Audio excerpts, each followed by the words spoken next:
ফুলিবে নৌকা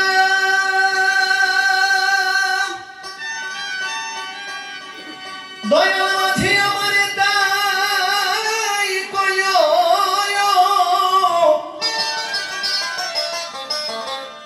ওরে পিছনে পড়ে যায় যদি দয়াল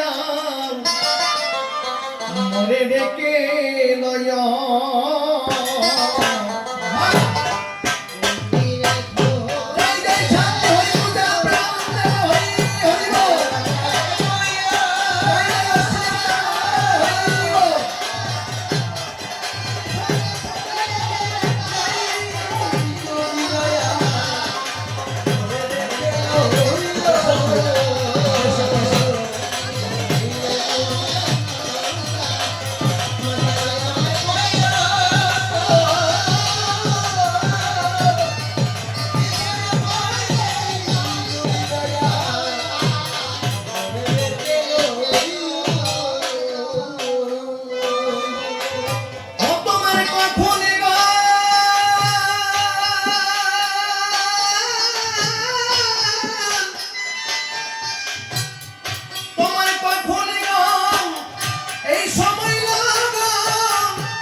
কত শত যাত্রী দিবা কিংবা রাত্রি ওরে বেলা কি হবে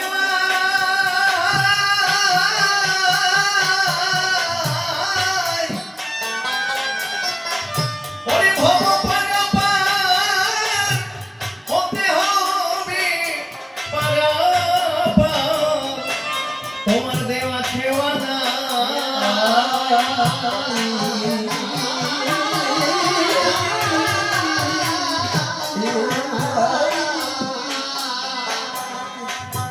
কত শত যাত্রী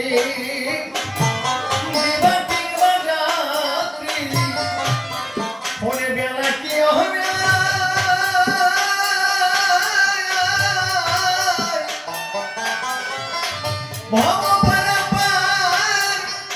হতে হবে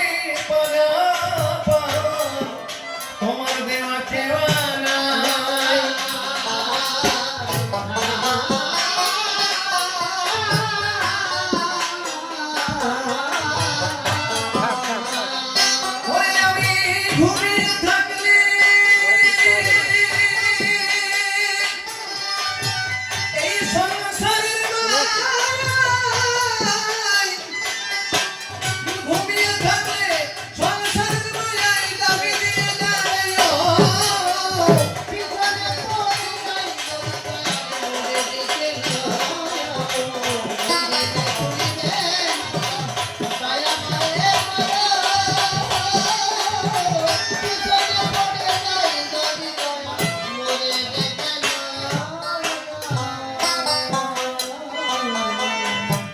আমার দিনের দিনে দিন ফুরাইয়ে যায় ওদিন তবু না ফিরিয়ে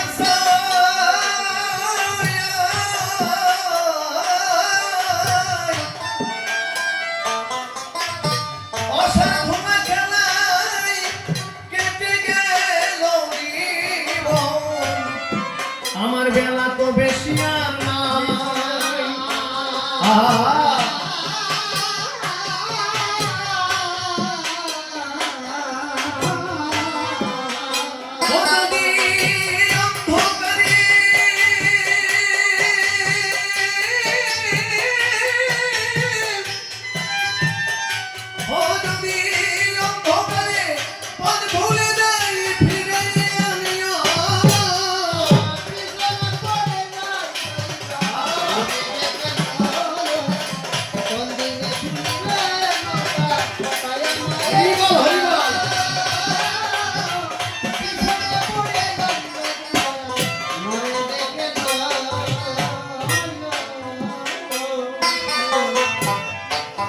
আসিবে বন্ধু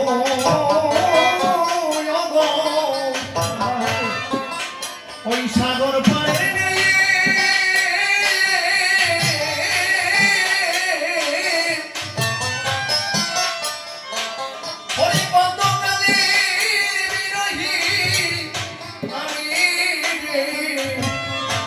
আশা পথ আসিছে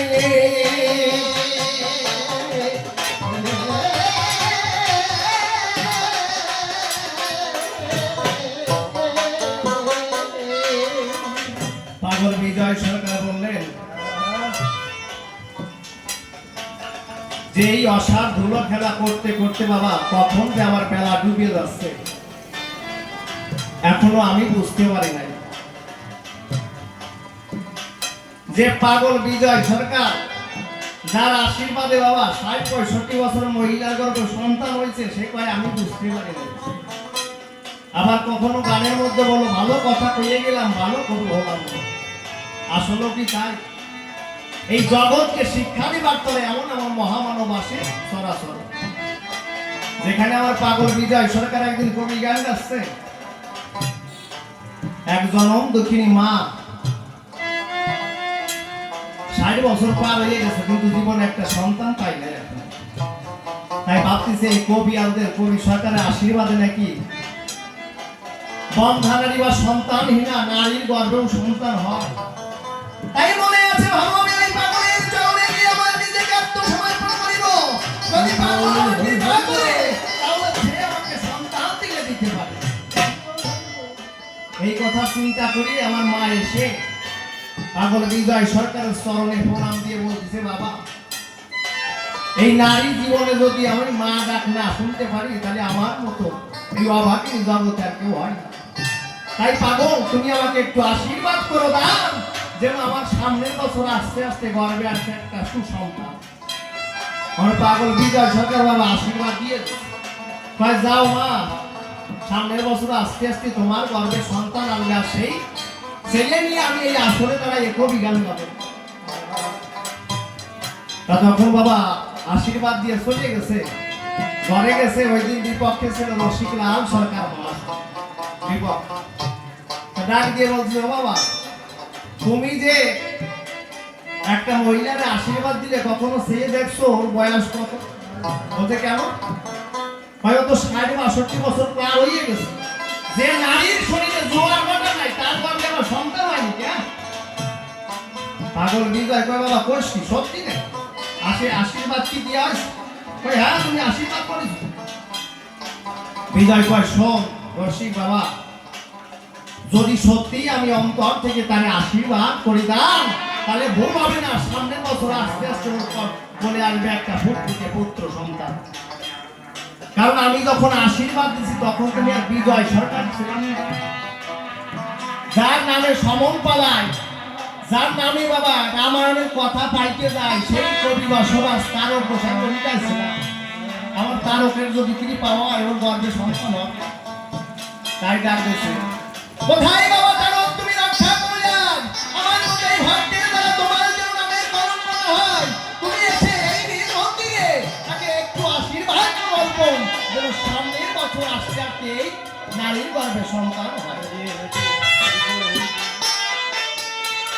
বাবা সত্যি দেখা গেল পরের বছর ওই মাটা এসে পাগল বিজয় সরকারের চরণে সেই সন্তানটা দিয়ে বলছে পাগল এই যে তোমার ছেলে। বিজয় সরকার বাবা দিয়ে গেছে যে আশীর্বাদ দিচ্ছিলাম।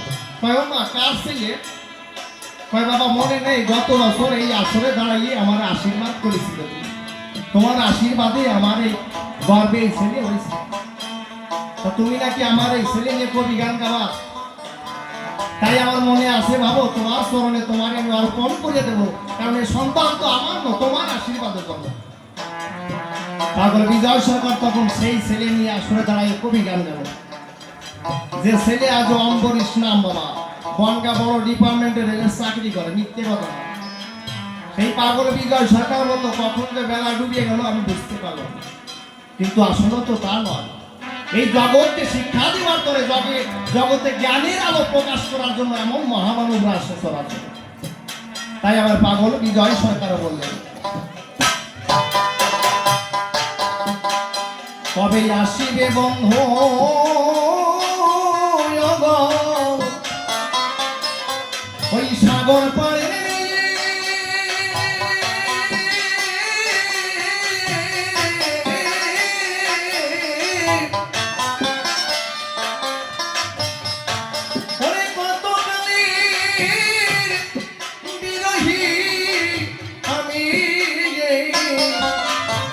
আশা পথ আসিছে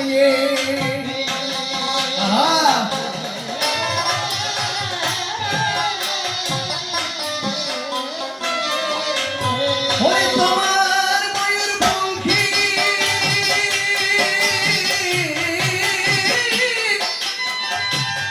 তোমার ময়ূরপঙ্খী নৌকা বেয়ে পার করিয়ে দিও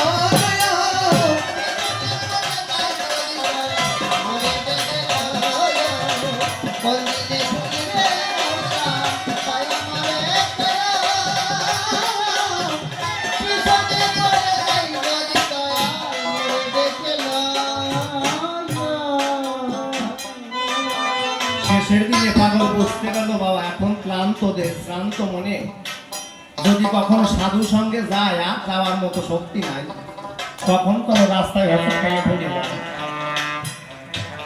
তাই সেখানে দাঁড়িয়ে আমার পাগল বিজয় সরকার শেষের দিনে প্রার্থনা করলেন, সেদিনও বন্ধু আমি জানি যেদিন আমার এই মানব লীলা সাক্ষ্য হবে, সেদিনও বন্ধু তুমি কথা দিও যেদিন এই ভব পারে গিয়ে দাঁড়াবো, সেদিন তুমি নিজ হাতে বৈঠা ধরিয়ে আমার ওই ভব নদী সেদিন পার করিয়া দিও।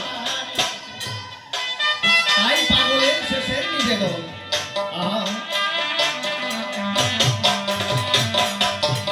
আমি ক্লান্ত দেহে শান্ত মনে সদয়াল হেঁটে গেছি